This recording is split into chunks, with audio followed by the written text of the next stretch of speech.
উল্টো রথের দিন উলুধ্বনি, শঙ্খধ্বনি আর ঘণ্টা বাজছে। লোকজন আনন্দে মেতে উঠেছে, কিন্তু এক কোণে চুপচাপ বসে আছে এক যুবক। মন ভরা অশান্তি তার। জীবনে কিছুই যেন ঠিকঠাক হচ্ছে না। এসবের মাঝেই বহু দূর থেকে তাকে লক্ষ্য করেন এক বৃদ্ধ পাণ্ডা। তার কাছে এসে বলেন, কি বাবা, তুমি এখানে এরকম মন খারাপ করে বসে আছো? আজ যে উল্টো রথ, রথ কেন ফিরছে জানো?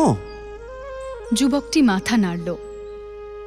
বৃদ্ধ আবার বললেন, রথযাত্রায় আমরা আনন্দ করি, উৎসব করি, কিন্তু আসল যাত্রা তো তখনই যখন আমরা ফিরি নিজের ভিতরে। উল্টো রথযাত্রা আসলে জীবনচক্রের প্রতিফু। ভগবান আমাদের বোঝান, আমাদের সকলকেই ফিরতে হবে নিজেদের ভিতরের মন্দিরে।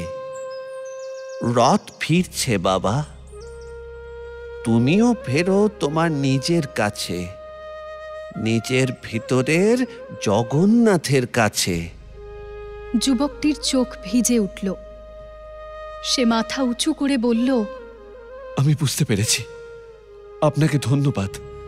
এবার আমিও ফিরব। জয় জগন্নাথ।